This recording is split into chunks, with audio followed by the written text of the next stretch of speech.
there's so many ways I want to go with this conversation. So I'm going to have to pick one. I'll just follow where my heart's going with this. But I think if you're talking about me personally, and I think this will resonate with a lot of people, as it always does, our stories are always universal. I have never, when I look back, been in alignment with myself, ever. So anything anybody was seeing from the outside was me trying to keep it all together. And I don't mean the rushing woman syndrome you talk about. I don't mean time. I've never really had a problem with that, actually, especially since I learned to meditate. I can fit a lot in. So that wasn't my thing. It's just that I was not being true to myself on quite a number of levels. And I was ignoring those signs because it was all too hard to pull it apart. And it was all too hard to follow where my heart was saying that I should be going. That's without going into details, but it was pretty much pick an area. And it was like that, aside from my children, because that's nature, right? So aside from giving birth to my two beautiful boys, 19 months apart, there was really nothing, not much else. There are a few other things, but not much else that was in alignment. And I'd been living that way for a really long time. And I wasn't happy, and I hadn't accepted that myself. And so it's when you start doing the work, as we call it, meditating, getting conscious and doing that work and peeling it all back after everything fell apart, which is when it's an invitation to do that work. That's when I realized that I've been not living in my truth, and that it was time to do that. And I know that's a cliche, the old living in my truth, but I know what that means now. Going back to the idea of the 7-year cycles, and that you're really on that 7-year cycle. Well, I'm on that. I'm really on the thing of the midlife crisis now that I've remembered my own temporary insanity, complete with fast cars, yachts, private jets, young boys, all of it. Like, it was crazy. I really leaned right into that phase of my life, and it was fun. But do you think that it is that cycle that, speaking about what Tim is also talking about in Vedic meditation, we're all experiencing this break and then this invitation to recreate at midlife? Do you think that there's some truth to it? Because we've kind of gone through the big ticket items of our life, and then there we are, it's us. Yes, I think that it's happening all throughout our life if we look back, but in midlife, as you call it, and when is midlife? Because we don't know, but this is the traditional midlife where you and I are at. That's when it seems larger because there's more at stake. That's what I think. Right, Often yeah. we've had children. If we haven't had children, usually a long-term relationship, careers that have been established. So there's a lot more that we've invested so much into the life that we've created. And then we're starting to face our mortality, and we can see, oh, this is kind of the midpoint. This is it.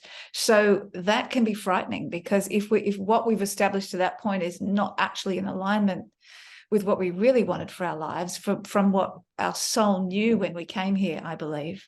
Our soul knew when we came here what our purpose was. If we haven't fulfilled that, if we've got too far off track with that and not done the growth and not had the lessons and not faced that truth and that authenticity of where we're meant to be, then that's when it can come crashing down. And that's why it feels so hard and feels so tough, because we think that's it. And we can get those dramatic statements like, I've totally ruined my life. I've stuffed up my life because it seems too late. In our 20s, 30s, even 40s, we can think there's still time. Absolutely. Now we start to think, is there time? Have I totally stuffed it? I believe there is time. Have you heard of the concept of this dark night of the soul? I've been there, yeah. Yeah, so would you relate it to that? Because yes, absolutely. That's what I'm hearing. That's what I'm hearing. So I just wanted to ask, and that's the thing, you could definitely learn more about if you wanted to, if you're listening to this, and what are we talking about? But it doesn't get darker than that. It does for people. That's it. I mean, it actually isn't. Nobody, as I told myself, nobody died. I mean, my father did die also in the middle of all of this, but so somebody did die, and that was obviously another rocking of my foundations.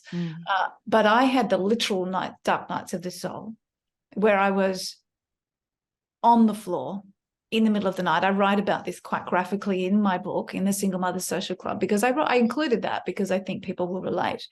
And I was in absolute despair. I didn't know what to do.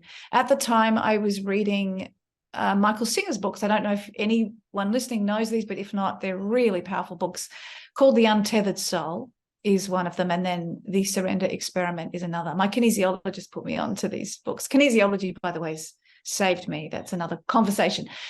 So in The Untethered Soul, Michael Singer talks about surrendering and just giving over to the universe and allowing that witness self to observe ourselves down here, because that's our truth. That's who we truly are. And so I read a lot of spiritual books, as you know, there's quite a few behind me here, and I read them and I often get the theory and think, oh, that's brings me peace, that thought. But this time, with nowhere else to go and with nothing else left in the tank, I decided, all right, I'll try it on. So I just, in the middle of the night, said, all right. I can feel this. I can really feel this. I know what you're saying. One of the things that I do want to talk about is that, you know, obviously you've touched on it. Books are an important part of your life, and they've saved you. You wrote an amazing book, which is its own episode. And then what you've done recently, which is so beautiful and such a gift, is the Spiritual Book Club. And I think that this is the most innovative idea that I have heard on a digital platform for a long time.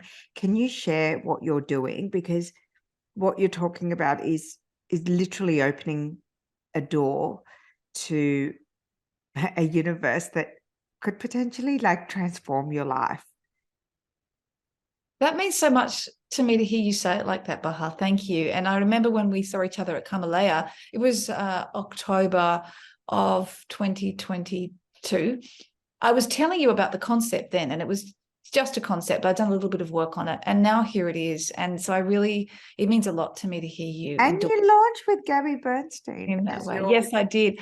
So I decided to create the Spiritual Book Club because these are the books that I like to read, and a lot of the books behind me on my floating bookshelf there and stacked here, most of them are what we call spiritual books or inspirational type books. And they're the books that have saved me, lifted me up, helped me find presence, helped me find myself, helped me understand myself better, get perspective on the world, brought me calm, so many things.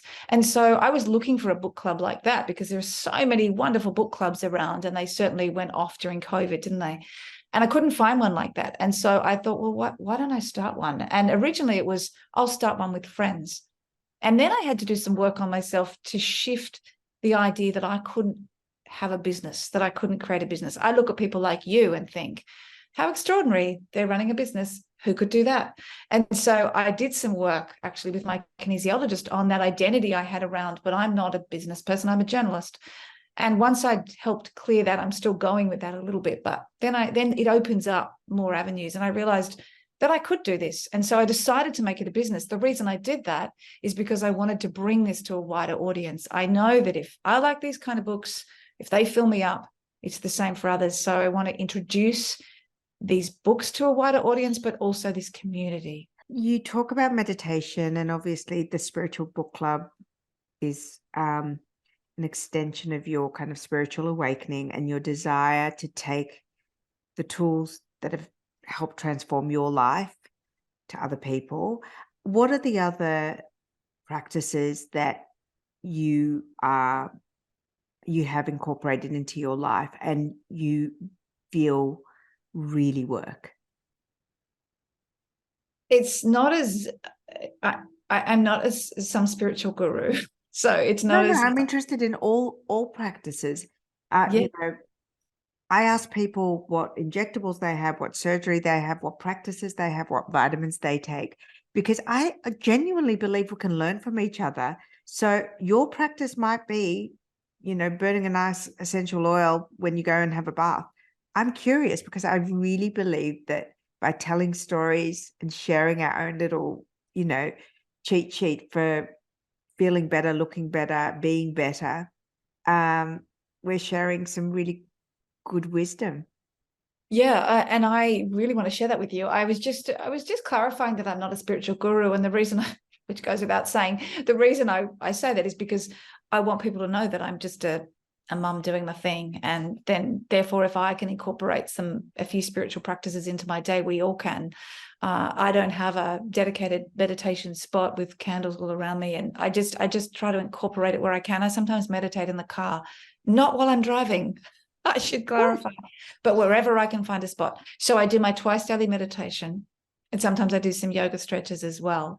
And that's it. That's my foundation. If I then have time, I might journal. And I do that because I'm a bit lazy like this, but with these practices, but I just know that enough people talk about the benefits of journaling. I've read The Artist's Way, which is, Julia Cameron talks about doing morning pages, stream of consciousness writing. So I know the benefits. And so maybe 2 mornings a week, when there's a bit of a window, I'll go, all right, I'll do the journaling. Okay. So I kind of force myself.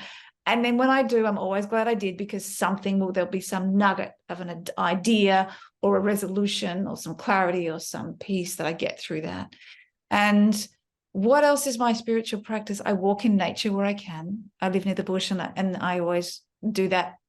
I do that about 3 or 4 mornings a week, often listening to a podcast and an inspirational type podcast.